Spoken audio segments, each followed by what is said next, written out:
حاضر تھا تو ایک گاڑی والا ڈرائیور مجھے کہنے لگا کہ مولانا میں آپ کو جانتا ہوں، مجھے آپ سے محبت ہے، ایک بات بتاؤں آپ کو؟ میں نے کہا بتاؤ۔ کہنے لگے حضرت عبداللہ ابن عمر کی قبر دیکھنی ہے۔ میں نے کہا یہ تو نہیں کہہ رہا، یہ کسی نے بندوبست کرایا ہے، یہ اللہ نے تیرے دل میں بات ڈالی ہے، یہ ہو گیا تو لے چل مجھے۔ حضرت عبداللہ ابن عمر کو نبی پاک نے فرمایا تھا راجل صالح، یہ نیک بندہ ہے، یہ متقی آدمی۔ حضرت عبداللہ ابن عمر رضی اللہ تعالیٰ عنہ سیدنا فاروق اعظم رضی اللہ تعالیٰ عنہ کے صاحبزادے ہیں، اور ان کی ہمشیرہ سیدہ حفصہ رضی اللہ تعالیٰ عنہ حضور کی زوجہ محترمہ ہے۔ ایک دن اپنی ہمشیرہ سے کہنے لگے کہ نبی کریم صلی اللہ تعالیٰ علیہ وسلم گھر میں آئے نا، اور اگر حضور غم امت میں پریشان نہ ہوں، طبیعت کو حشاش بشاش دیکھو تو ذرا پوچھنا تو صحیح حضور کا میرے بارے میں کیا خیال ہے، پوچھنا تو صحیح کہ کریم کی بارگاہ میں میرا کیا مقام ہے، میرے بارے میں حضور کیا فرماتے ہیں۔ اب بہن کو کام بتائے، اور بتائے بھی بھائی، اور پھر بہن وہ کام نہ کرے، یہ تاریخ میں ہوتا نہیں۔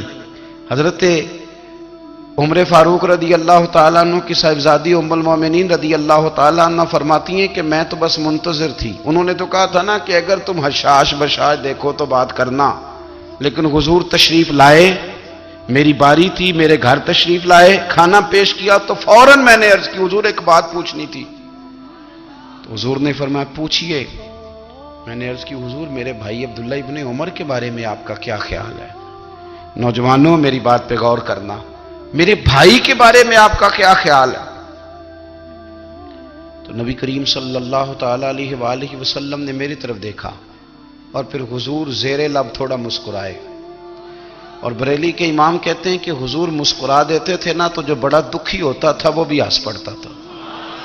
اب سوال پیدا ہوتا تھا کہ پھر تو اس مسکراہٹ کے لیے انتظار کرنا پڑتا ہوگا کئی کئی مہینے کہ حضور مسکرائیں تو رونے والے ہنسیں، تو اعلیٰ حضرت فرماتے نہیں، انتظار نہیں کرنا پڑتا، یہ مسکراتے رہنا تو حضور کی عادت ہے۔ جس کی تسکین سے روتے ہوئے ہنس پڑے، اس تبسم کی عادت پہ لاکھوں سلام۔ یعنی یہ تو عادت ہے حضور کی مسکراتے رہنا، اس کے لیے انتظار نہیں کرنا پڑتا۔ بھائیو آپ خیال رکھیں گے، غور کریں گے، حضرت عبداللہ ابن عمر رضی اللہ تعالیٰ عنہ کے بارے میں پوچھا تو سیدہ فرماتی ہیں کہ نبی کریم صلی اللہ تعالیٰ علیہ وسلم نہ زیر لب مسکرائے اور فرمایا حفصہ تیرا بھائی ہے تو اچھا، لیکن میں نے سنا ہے کہ عشاء کی نماز پڑھ کے سو جاتا ہے اور فجر تک سویا ہی رہتا ہے، اسے چاہیے کہ تہجد کے وقت اٹھا کرے، اللہ کی بارگاہ میں حاضر ہوا کرے، آہوزاری کرے، سجدے کرے، عبادت کرے، اٹھتا ہے اور فجر میں جا کے اٹھتا ہے۔ حضرت جناب حفصہ رضی اللہ تعالیٰ عنہ کہتی ہیں میں نے جناب عبداللہ ابن عمر کو پیغام دیا اور میں نے کہا میرے جوان بھائی سن، نبی پاک نے فرمایا ہے تو اچھا پر تہجد میں نہیں اٹھتا، نفل نہیں پڑھتا۔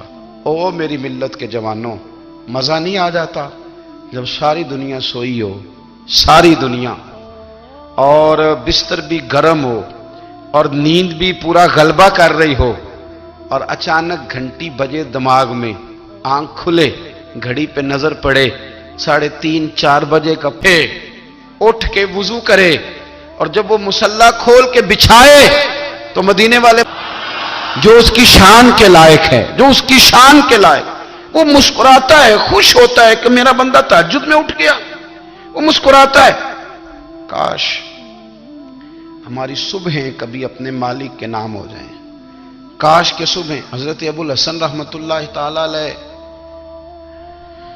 حضرت معاذ ابن جبل رضی اللہ تعالیٰ عنہ کے پاس بیٹھا کرتے تھے، فرماتے ہیں ان سے جو پیار بڑھا تو پھر میرا مصلی سے جاتا ہوں کام ڈھونڈنے، تو میری بیوی بڑی فرما بردار تھی، پر اس دن نہ غربت کے ہاتھوں تنگ آ کے کہنے سے نکلا، پر میں نے صبح سے لے کے زور تک کام ڈھونڈا، کام ملا کوئی نہیں۔ فرماتے ہیں کہ میں نے نا فرات کے پانی سے وضو کیا، نہر کے، شدید دھوپ تھی، ساتھ ریت تھی اور ریت تپ رہی تھی، میں نے اپنا رومال وہیں مصلی کے طور پر بچھا لیا، اور فرماتے ہیں کہ زور سے لے کر عصر تک نماز پڑھی، دھوپ بھی پورے زور پہ پر میرے سجدے کا ذوق بھی پورے زور پہ۔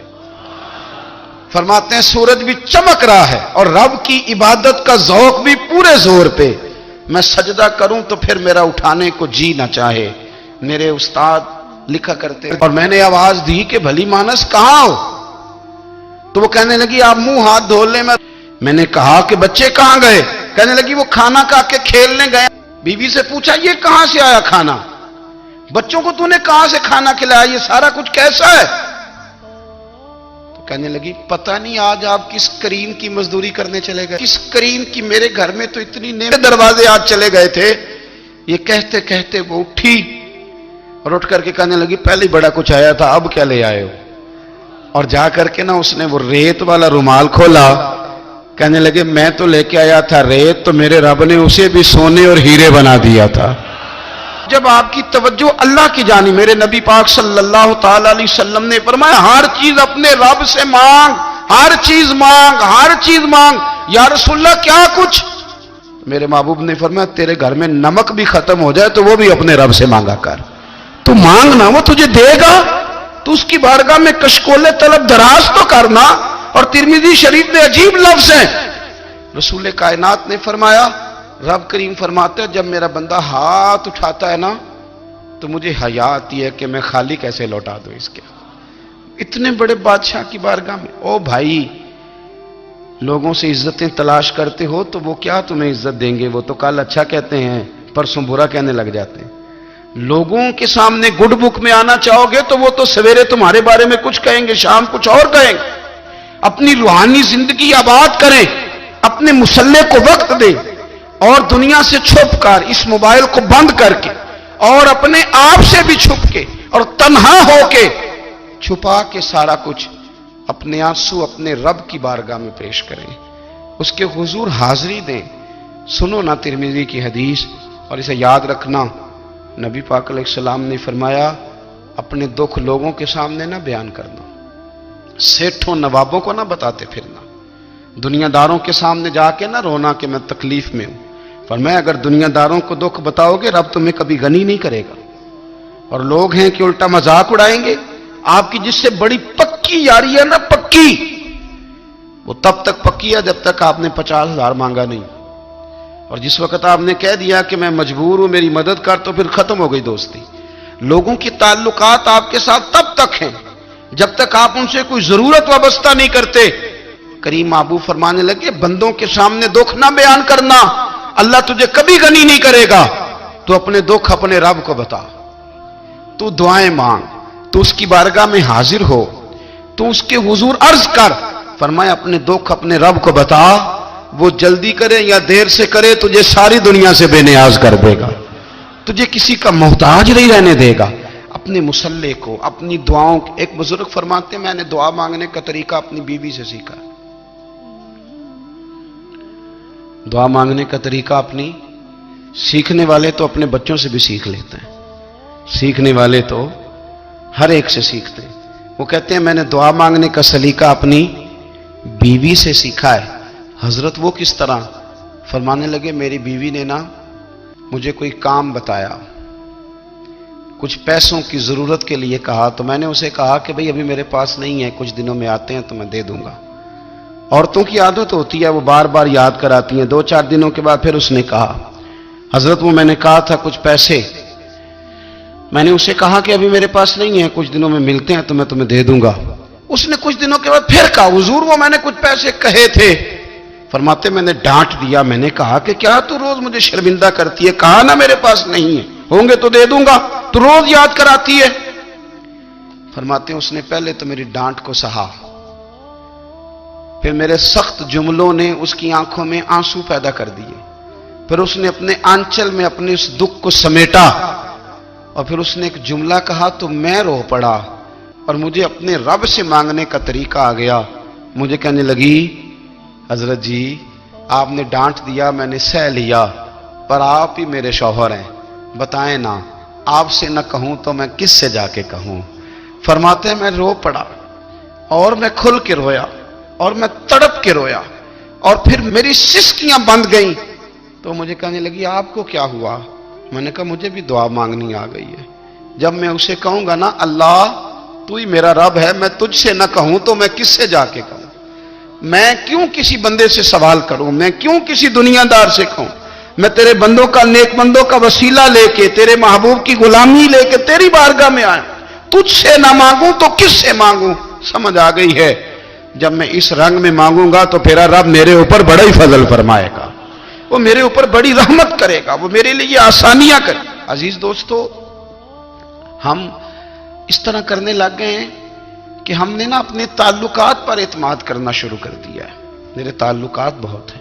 ہم نے اپنی دولت پر اعتماد کرنا شروع کر دیا ہے. میرے پاس دولت بہت ہے. ہم نے اپنے علم پر, اپنی شہرت پر اعتماد کرنا شروع کر دیا ہے کہ میرے پاس فلاں چیز بہت ہے.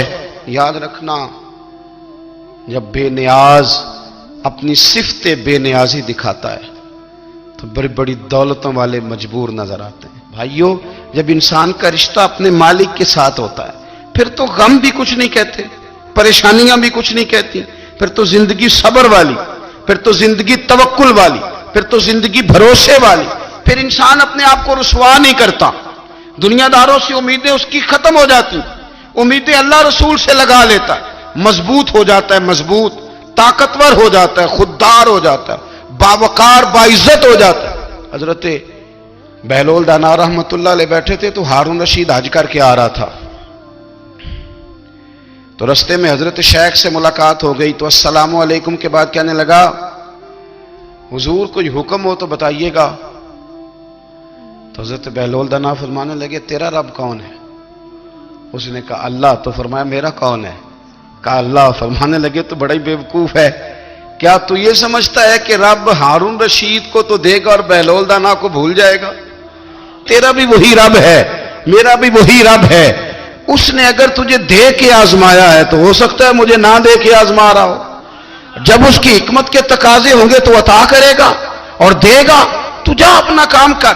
بھائی, اپنی روحانی زندگی, اپنی عبادات, اپنے وظائف, اپنے روزمرہ کے معاملات, اپنی دعائیں, اپنا استغفار.